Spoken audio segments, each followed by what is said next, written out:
Hello hello hello. तो कैसे हैं आप सभी? मेरे स्वस्थ मस्त हो, अपनी पढ़ाई कंटिन्यूअस कर रहे हैं। सेशन को कंटिन्यू करते हैं। अपन इसमें क्लास 12 मैथमेटिक्स इंटीग्रेशन को कंटिन्यू कर रहे हैं। उम्मीद है कि आप सेशन को वॉच कर रहे होंगे और एंजॉय कर रहे होंगे।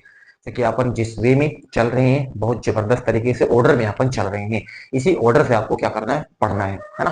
अपन ऑर्डर को सेट कर रखे हैं, बस आपको केवल देखते रहना है। आप ऑर्डर के चक्कर में बिल्कुल ना पड़े। ऑर्डर सेट करना मेरा काम है ना। मैं कैसे चीजों को ले रहा हूँ वो मेरा काम है। आपका तो काम केवल इतना है कि आप चीजों को जो यहां से मैं डिलीवर कर रहा हूँ उसको आपको पढ़ना है, उसको आपको सीखना है। बस वो आप सीख लीजिए। आप एग्जाम में मैंने आपसे कहा हुआ है 90 टू 95 नंबर आराम से प्राप्त कर सकते हैं, गेन कर सकते हैं, कहीं कोई प्रॉब्लम नहीं है।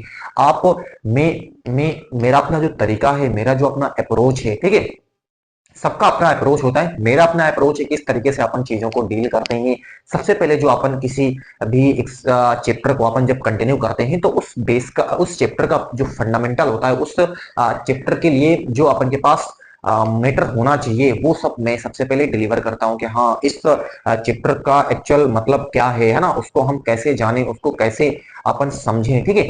तो ये अपनी कोशिश रहती है कि अपन उस तरीके से चीजों को डिलीवर करें। तो मैं उसकी थ्योरी पूरी में उस चैप्टर की आपके सामने परोस देता हूं। परोसने के बाद फिर जैसे जैसे एक्सरसाइजेज आपके पास आती रहती हैं, उन एक्सरसाइजेज से रिलेटेड जो कंसेप्ट होना चाहिए, जो कंसेप्ट आपको पहले से पता होना चाहिए, वो कंसेप्ट मैं डिलीवर करता हूं, है ना। डिलीवर करने के बाद फिर मैं आकर के एक्सरसाइज पे आता हूं और एक्सरसाइज को बड़ी स्मूथली अपन सॉल्व करते हैं। आपको अगर कंसेप्ट सीख चुके हो, एक्सरसाइज से रिलेटेड जो आपने इनिशियल सेशन लेते हैं, जो एक दो सेशन शुरू में चलते हैं, उस एक्सरसाइज से रिलेटेड है ना, उसको आपको देखना बहुत ही जरूरी होता है। अगर आप उसको देख लेते हो तो फिर एक्सरसाइज में आपको कोई प्रॉब्लम है ही नहीं।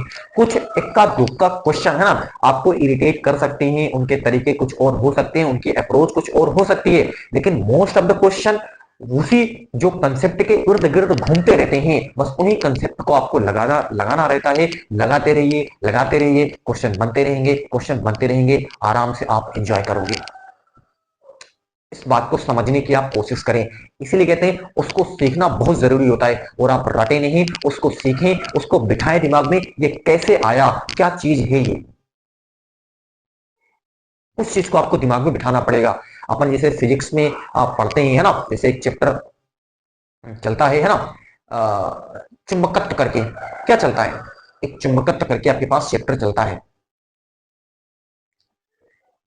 और 12th क्लास में, ठीक है। और उसी का अपन को विद्युत धारा का चुंबकीय प्रभाव भी उसको बोला जाता है, उस चैप्टर को ना, चुंबकत्व। या फिर उसी चैप्टर का जो दूसरा नाम है वो विद्युत धारा का चुंबकीय प्रभाव होता है। यानी आपको चैप्टर के नाम से ही कई बार चीजें हमको समझ में आने लग जाती है ना कि वहां उसका क्या मतलब होता है।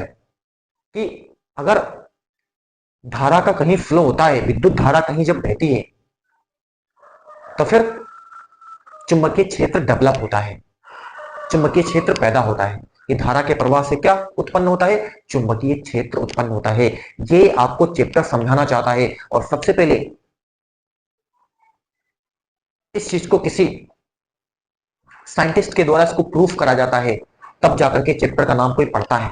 उसको प्रूफ करा गया था ना, विद्युत धारा का चुंबकीय प्रभाव, यानी विद्युत धारा के फ्लो से चुंबकीय क्षेत्र की उत्पत्ति होती है। बिल्कुल ये चीज होती है, उसका प्रभाव आपको देखने को मिलता है, चुंबक का प्रभाव आपको देखने को मिलता है जब धारा का फ्लो होता है। इसको सबसे पहले जो प्रूफ करने वाले थे वो कौन थे? ऑस्ट्रेड। कौन थे?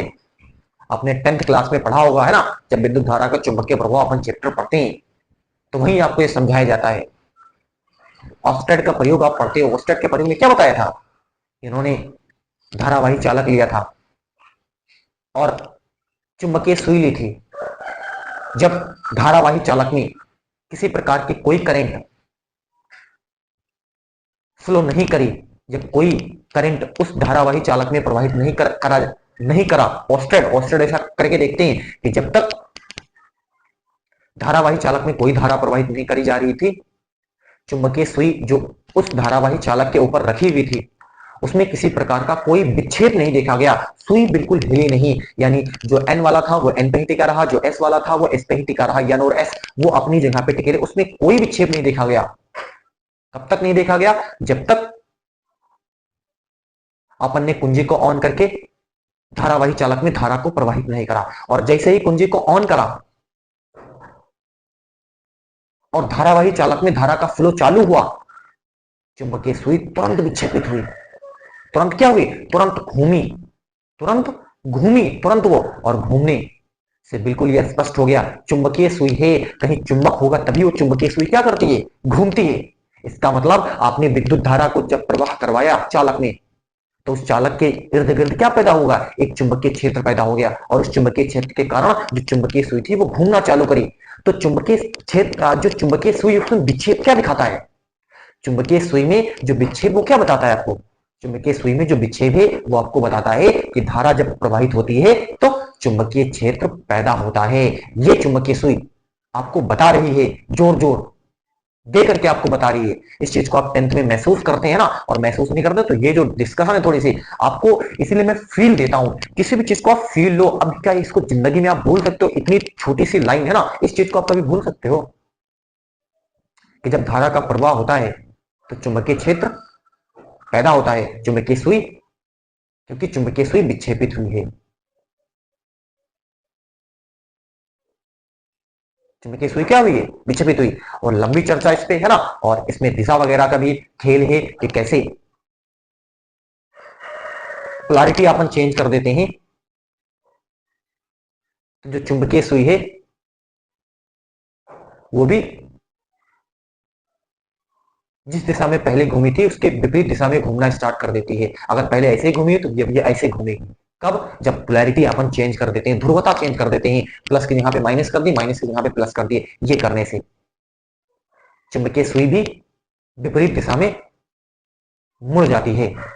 तो ये सब डिस्कशन लंबी है ना, इसको आपको सोचना पड़ता है ना आराम से। ये बड़ी बड़ी गजब की चीज है, इसको आप एक बार सोचो तो सही, बहुत मजा आता है इसको सीखने में। ठीक है, चलो। तो मैं कोशिश करता हूँ किसी भी चैप्टर को जब अपन कंटिन्यू करें तो अपन पूरी अप्रोच जो अपन ने सीखा हुआ है ना, सब कुछ पूरी जान डालने की पूरी कोशिश करते हैं इस चैप्टर में, उस एक्सरसाइज में, उस कंसेप्ट में अपन पूरी जान डालने की कोशिश करते हैं कि ये उसके लिए भी हो जिसने कभी मैथमेटिक्स पढ़ी ही नहीं।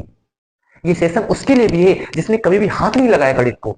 अगर 12th में सीधे भी पढ़ रहा है ना, तब भी अगर वो सीखना चाहता है तो ये बात की गारंटी मैं लेता हूं, सिखा के मैं मानूंगा, मैं बिल्कुल सिखा दूंगा अगर आप जेन्युइन में सीख रहे हो, है ना।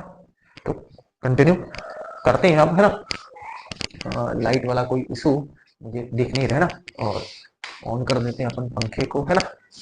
चलो चलते हैं, अपन सीखते हैं चीजों को, है ना। और आज का जो बिंदु रहेगा वो अपन कंटिन्यू कर ही दिए हैं कल से, जो आंशिक समाकलन होता है ना, वो अपन कैसे करते हैं, या आंशिक जो भिन्न होती है उनका अपन यूज करके समाकलन कैसे करते हैं, वही अपन सीख रहे हैं ना। और बस आप आराम से देखते रहे, आपको सब समझ में आएगा। ऐसा तो हो ही नहीं सकता कि समझ में ना आए। अगर आप इस उम्मीद से, इस होप से आए हुए हैं कि हम सीखना चाहते हैं, तब फिर दुनिया की कोई ताकत नहीं है जो यहां आपको सीखने से रोक दे। सीख के ही जाओगे अगर आप इस उम्मीद से आए हुए हो। ठीक है, चलो। तो कंसेप्ट स्थिति नंबर 1 अपन ने डिस्कस कर लिया था, आज अपन स्थिति नंबर 2 से कंटिन्यू करते हैं। स्थिति नंबर 2, मजा आएगा आपको, है ना, सुन करके सब कुछ। स्थिति नंबर 2 से अपन कंटिन्यू करते हैं, है ना। इस पे बिल्कुल ये दिखता नहीं है ना, चौक जैसे चल ही नहीं रही है। चलो फिर भी देखते हैं। पी एक्स प्लस क्यू बटे एक्स माइनस ए एक्स माइनस बी का होल स्क्वायर, ये फॉर्मेट आपको दिखेगा क्वेश्चन में। ये फॉर्मेट आपको दिखता है, मैं यहाँ फॉर्मेशन आपको दिखा रहा हूं। अगर ये फॉर्मेट आपको क्वेश्चन में दिखता है तो आपको क्या करना चाहिए, तो आपको क्या करना चाहिए वो मैं आपको सिखाने जा रहा हूं। ठीक है, तो आपको क्या करना चाहिए, ये देखो, ए एक्स माइनस ए प्लस का बी एक्स माइनस बी और प्लस का सी और एक्स माइनस बी का होल स्क्वायर। गजब, ये सीख लिए। अब इसमें बताओ क्या आपको दिमाग लगाना है जरा भी, कि इसको जोर देना है, इसको बस, हाँ भूल जाओगे, इसको भी भूल जाओगे। मैं कहता हूं इसको भी भूल जाओगे अगर आपने इसको देखना बंद किया। लगभग 4-5-10 दिन के बाद इसको देखोगे ना नया नया, तो फिर यही भूल जाओगे। इसको ऐसे करते हैं, ये अगर ऐसा फॉर्मूला तो अपने सिर्फ ए अपान एक्स माइनस ए, बी अपान एक्स माइनस बी, सी अपान एक्स माइनस डी का होल स्क्वायर ऐसे करते हैं, ये भी भूल जाओगे बिल्कुल, है ना। आप ये तो इसीलिए कहते हैं कि आप चीजों को देखते रहे। आज बताइए, कल भी देखें, परसों भी देखें, इसको आप देखते रहें हर चीज को। और तभी ये रह सकता है चीजें आपके दिमाग में, अदरवाइज भूल जाओगे भाई, है ना। कोई फिर रोक नहीं सकता इसको।